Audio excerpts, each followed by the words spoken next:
Hello बच्चों, good morning. कैसे हो आप सब? आज मैं नीलम आज आपके लिए एक टॉपिक जो कि समास वो आज आपके लिए लेके आए हैं। आई होप सो आप अच्छे से देखेंगे, इसको समझेंगे और याद करेंगे। ठीक है, अगर फिर भी कुछ दिक्कत रहती है तो आप कमेंट बॉक्स में मुझे पूछ सकते हैं। तो now let's start our topic समास। देखो बच्चों, समास समास जो है वो हमारा दो शब्दों से मिलकर बना होता है। समास जो है वो दो शब्दों से मिलकर बना है। सम प्लस में आस। ठीक है, सम प्लस में आस। सम का मतलब होता है पास में और आस का मतलब होता है बैठाना। तो ऐसे दो शब्द जो आपस में संबंधित हो उनको पास लेके आना, उनको मिलाना, उनके संक्षिप्त रूप को हम क्या बोलेंगे? समास। ठीक है, अब देखो इसकी परिभाषा। दो या दो से अधिक शब्द या पद जब मिलकर एक नया शब्द या पद बनाते हैं उसे हम समास कहते हैं। समास की परिभाषा आपको समझ आ गई होगी। समास में दो या दो से अधिक पद या शब्द मिलकर जब एक नया शब्द या पद बनाते हैं तो उसे हम समास कहते हैं। समास के कुछ एग्जांपल देख लेते हैं। जैसे हम विद्यालय, विद्या का आलय मीन्स जहां हम पढ़ाई करते हैं वहां उसको क्या बोलते हैं? विद्यालय। चंद्रमुख, चंद्र सा मुख मीन्स दो शब्दों से, दो अलग अलग शब्दों से जो एक शब्द बना है वो हमारा क्या कहलाता है? समास। अब इसके अलावा जब हम इन दोनों को हम अलग अलग करते हैं, दोनों शब्दों को, तो इसमें एक होता है हमारा उत्तर पद, दूसरा होता है पूर्व पद। ठीक है, जब हम उत्तर पद और पूर्व पद को एक साथ जोड़ते हैं तो वो हो जाता है हमारा समास। जब हम उत्तर पद और पूर्व पद को अलग अलग करते हैं तो उसे हम बोलते हैं समास विग्रह। संधि में तो हम करते हैं संधि विच्छेद, लेकिन समास के अंदर हम करते हैं समास विग्रह। Is that clear? अब हम चलते हैं इसके प्रकार की तरफ। समास जो है वो मेन रूप से चार प्रकार का होता है। जो तत्पुरुष समास है हमारा, उसके दो उपभेद होते हैं, कर्मधारय और द्विगु समास। तो इनको मिलाकर हमारे समास हो गए 6। तो फर्स्ट एग्जांपल देखते हैं अव्ययीभाव समास। इसके नाम से ही पता चल रहा है, इसके जो नाम में फर्स्ट अक्षर क्या आ रहा है हमारा? अव्यय। क्या आ रहा है? अव्यय। तो जैसे इसके नाम से हमें पता चल रहा है, जिस भी समास के समस्त पद का पूर्व पद हमारा अव्यय हो वो क्या कहलाएगा? अव्ययीभाव समास। जैसे कि फॉर एग्जाम्पल ले लेते हैं हम यथा, आ, प्रति, ये सभी क्या है हमारे? अव्यय, जो शब्द से पहले जुड़कर किसी भी समास में आते हैं। इसके कुछ एग्जाम्पल ले लेते हैं हम। जैसे यथाशक्ति,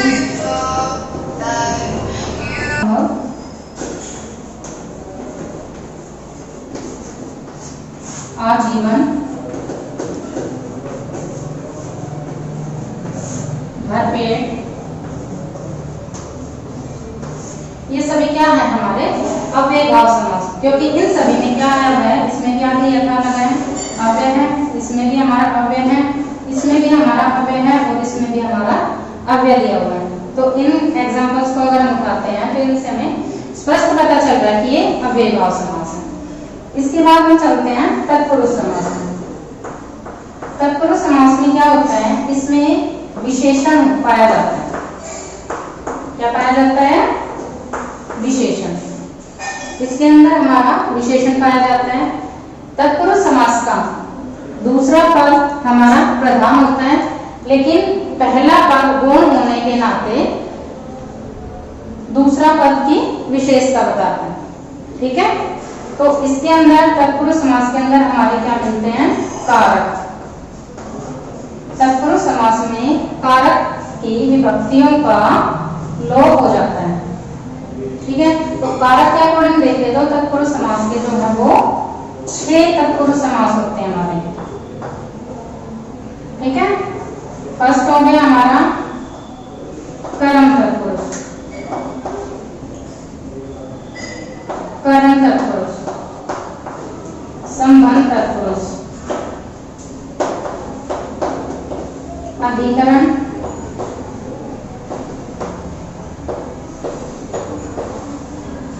और संबोधन। इसके अंदर हमारे कितने आते हैं? 6।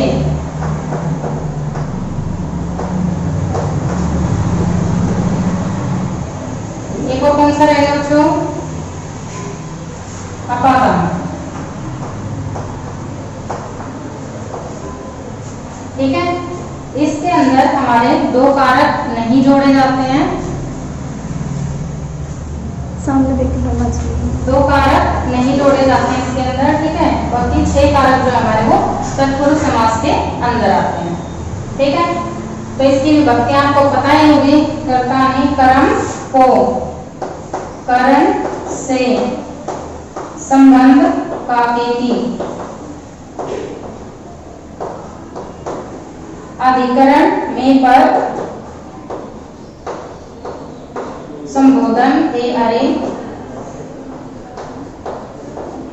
अपादान से। तो ये कुछ कारक हैं जिनकी विभक्तियों का लोप हो जाता है हमारे तत्पुरुष समास के अंदर। इसके कुछ एग्जाम्पल लेके चले हम, तो क्या बोलेंगे? जैसे हम शरणागत,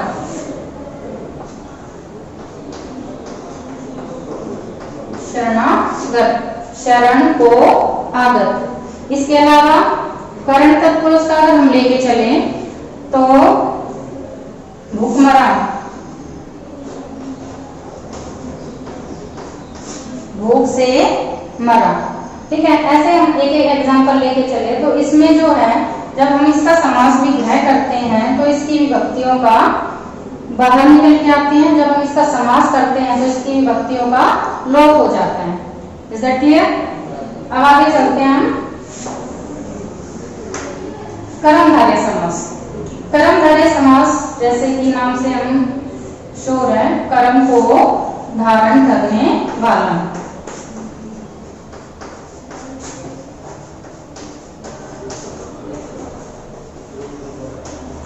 कर्म को धारण करने वाला, कर्मधारय समास। इसके अंदर हमारा क्या होता है?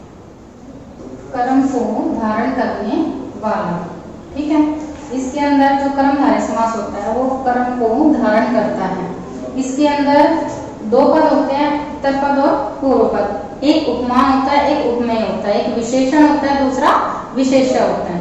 तो इसके अंदर इसकी विशेषता क्या है कि एक पद दूसरे पद की विशेषता को धारण किए रहता है, यानी कि एक पद उसके दूसरे पद की विशेषता को बताता है। जैसे कि कमल नयन,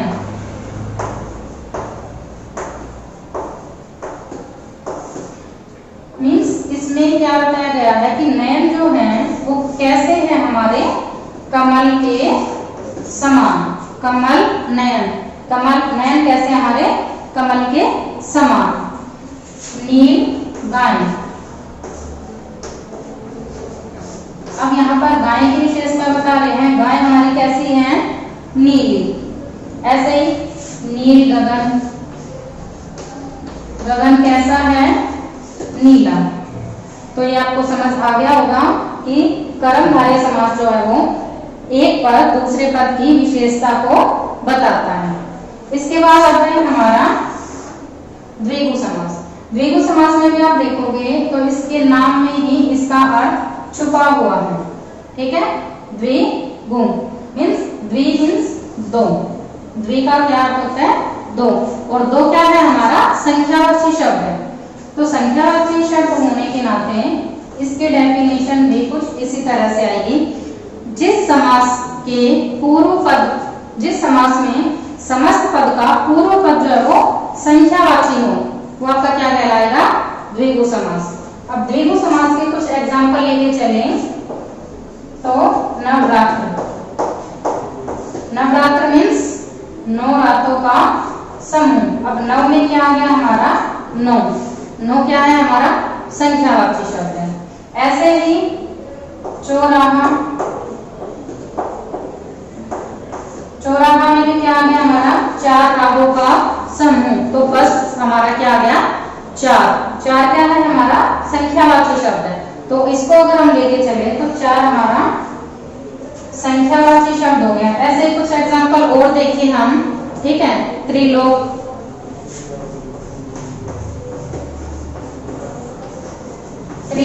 त्रिलोक में 3 मीन्स 3 लोकों का समूह।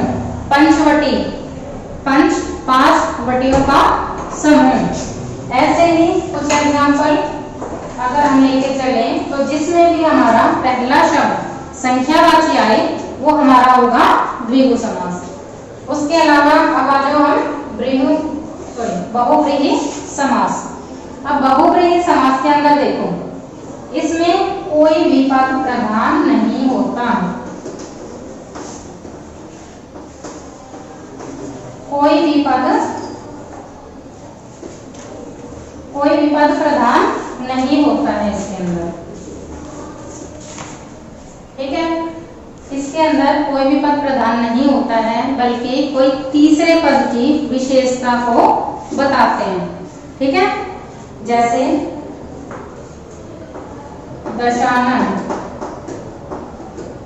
दशानन हमारा क्या है 10 है आनंद जिसके, अर्थात रावण।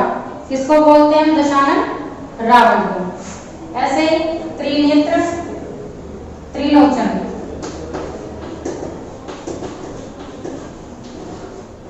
त्रिलोचन किसको बोलेंगे हम? 3 है नेत्र जिनके, अर्थात शिव। लंबोदर,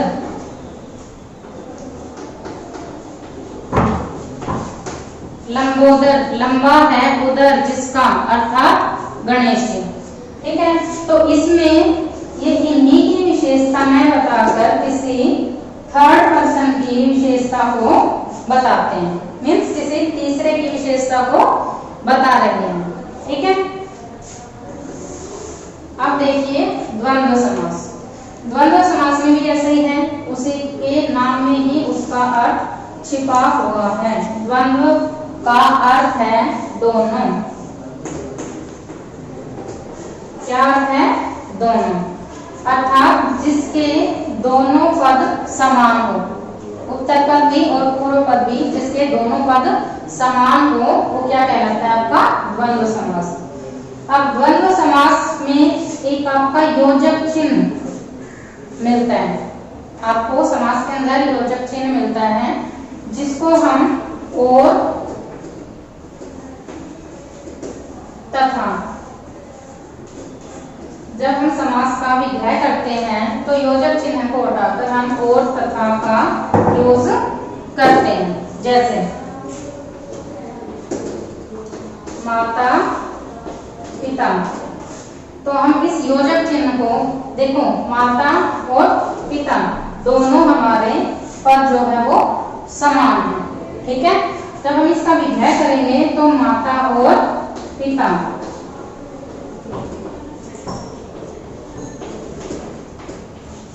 ठीक है।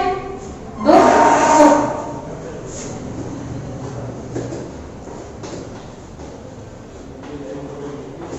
दिन रात,